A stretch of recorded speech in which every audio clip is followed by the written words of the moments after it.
എടാ ജയശങ്കർ, എനിക്കും മറ്റു മന്ത്രിമാരെ പോലെ ആർഭാട ജീവിതമാകാം.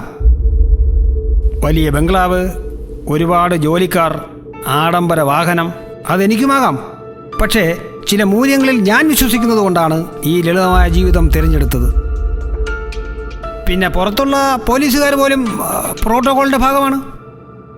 പിന്നെ നിന്നെപ്പോലെയുള്ളവരെ സഹായിക്കുന്നത് അതൊരു ജനസേവനം.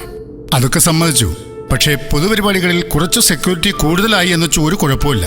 പ്രത്യേകിച്ച് നാളത്തെ ആ പരിപാടിയിൽ ചില പ്രൊട്ടസ്റ്റുകളൊക്കെ ഉണ്ടാവുമെന്നാണ് കേട്ടത്. ഇന്റലിജൻസ് ഐ ജി എന്നെ വിളിച്ചിരുന്നു. അതൊന്നും സാരമില്ല, നമ്മുടെ ആയിരക്കണക്കിന് പ്രവർത്തകർ അവിടെയുണ്ട്. എന്തായാലും ഒരു കരുതൽ വേണം കേട്ടോ.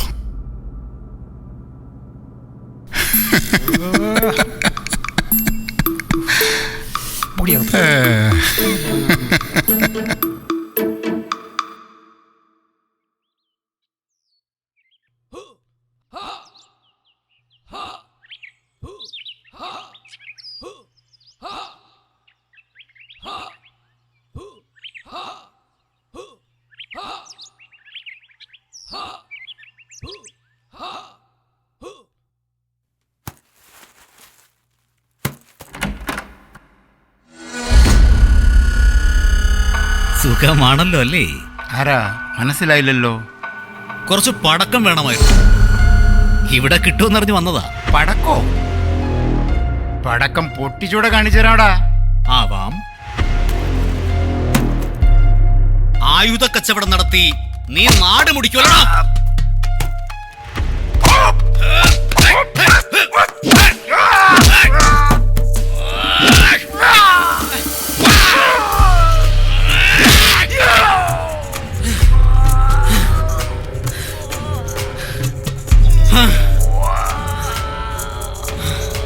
ഇതൊരു വാണിംഗ് മാത്രമാണ്ടാ. വിഷ്ണു, അവൻ എൻ്റെ വെപ്പൺ ഡീലിങ്സിനെ കുറിച്ച് എല്ലാം അറിഞ്ഞിരിക്കുന്നു. ഞാൻ അന്വേഷിച്ചിരുന്നു. കോളേജ് പ്രൊഫസറാണത്രേ. ഇന്നെന്നെ വഴിയിൽ തടഞ്ഞു നിർത്തി ഒരു ചോദ്യം. അവനിത്തിരി പടക്കങ്ങൾ വേണമെന്ന്. അവൻ്റെ അടിവേര് പറിച്ചെടുക്കാതെ എനിക്കിനി ഉറക്കമില്ല. പ്രശ്നങ്ങൾക്കൊന്നും പോകണ്ട. ഇതൊക്കെ ഒന്ന് നിർത്തി മനസമാധാനായിട്ടിരിക്കാൻ ഞാൻ എത്ര കാലമായിട്ട് പറയുന്നു. നിനക്കെന്ത് മാങ്ങാത്തൊലി അറിയാം? എന്താ ചെയ്യേണ്ടതെന്ന് എനിക്കറിയാം. അവന്റെ സൗകര്യത്തിലൊന്ന് എനിക്ക് കാണണം. അന്നവന്റെ അന്ത്യമായിരിക്കും. പുലിവാലിനൊന്നും പോകണ്ട കേട്ടോ.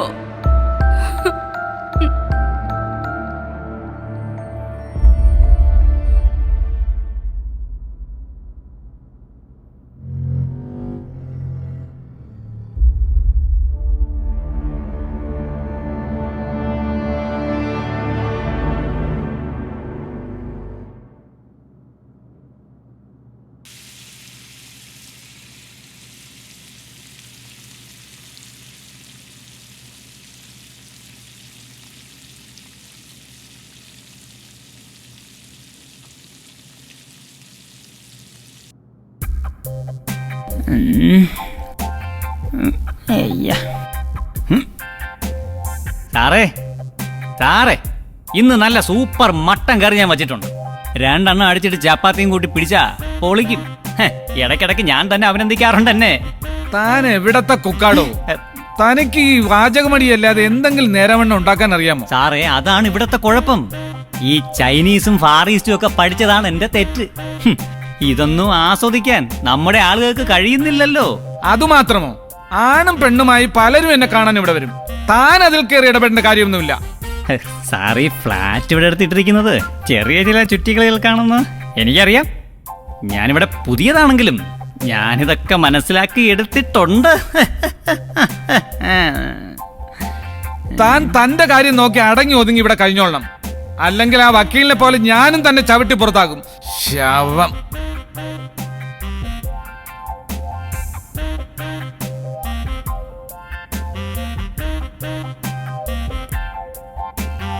ആര് പറഞ്ഞു വക്കീൽ സാറിനെ ചവിട്ടി പുറത്താക്കിയതാണെന്ന്? ഞാൻ അവിടെ നിന്ന് കളഞ്ഞിട്ട് പോകുന്നതല്ലേ.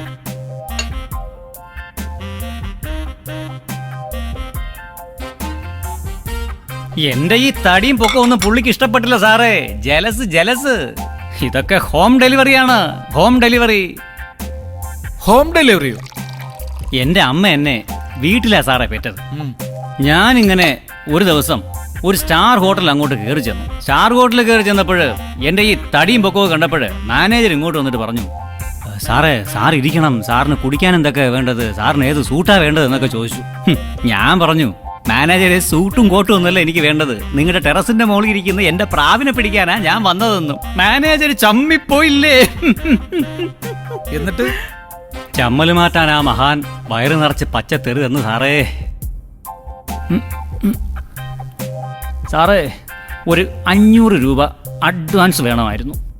കഴിഞ്ഞ പ്രാവശ്യം ആ മഹാഭാവി പല്ല് ഡോക്ടർ മുകളിലത്തെ പല്ല് പുഴു തിന്നുന്നു എന്ന് പറഞ്ഞപ്പോ താഴത്തെ പല്ലെടുത്ത് കളഞ്ഞ് ചോദിച്ചപ്പോ പറയുക താഴത്തെ പല്ല് കയറി നിന്നുകൊണ്ടാണ് മേളിലത്തെ പല്ല് തിന്നുന്നതെന്ന്. അടുപ്പിലെന്തോ വച്ചിരുന്നല്ലേ, കരിഞ്ഞ മണം കേട്ടിട്ട് നോൺ വെജ് ആണെന്നാ തോന്നുന്നത്. ഒന്ന് ഓടിച്ചെല്ലടാ നശിച്ചവനെ. ഓഹോ.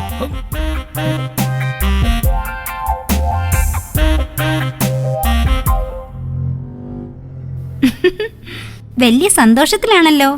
കാര്യമായിട്ട് എന്തോ തടഞ്ഞിട്ടുണ്ട്. ഓഫ് കോഴ്സ് നീന, ഒരു വലിയ പ്രോജക്റ്റ് വന്നിട്ടുണ്ട്. 5000 പേരടങ്ങുന്ന ഒരു വലിയ വേൾഡ് ടൂറിന്റെ ഫെസിലിറ്റേറ്ററായിട്ട് നമുക്ക് കിട്ടിയിട്ടുണ്ട്. ഓക്കേ. 100 പേരടങ്ങുന്ന ഗ്രൂപ്പുകളായിട്ടാണ്. Same like before. സിംഗിൾ എത്ര, കപ്പിൾ എത്ര, നാഷണാലിറ്റി, ഏജ് വൈസ് എല്ലാം എനിക്ക് ക്ലാസിഫൈ ചെയ്ത് കിട്ടണം. ഓക്കേ.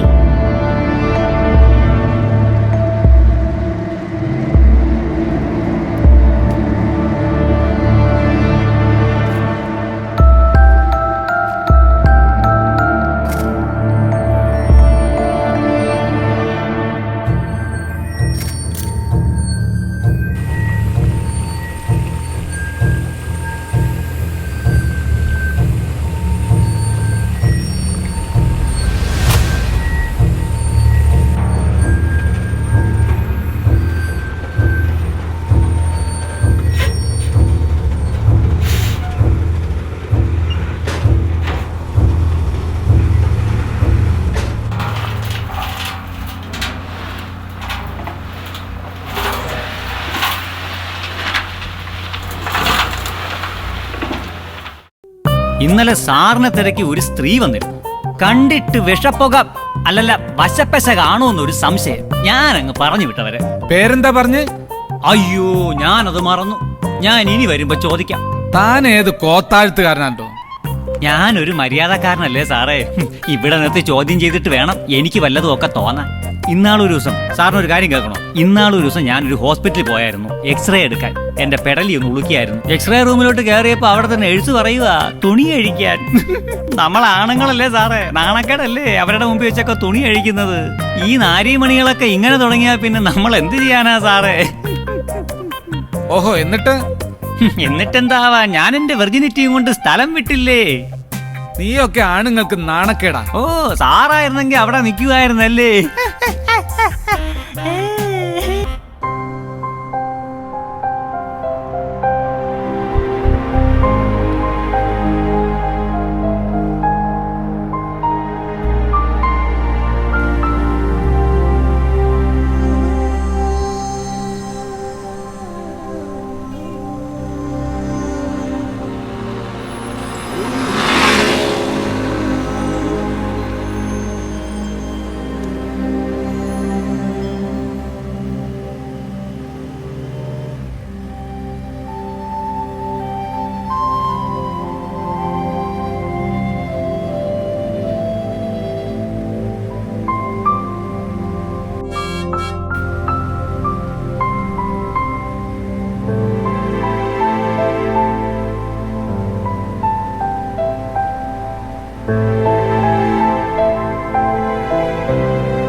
യൂണിവേഴ്സിറ്റി കോളേജിൽ എൻ്റെ പ്രൊഫസറായിരുന്നു അദ്ദേഹം.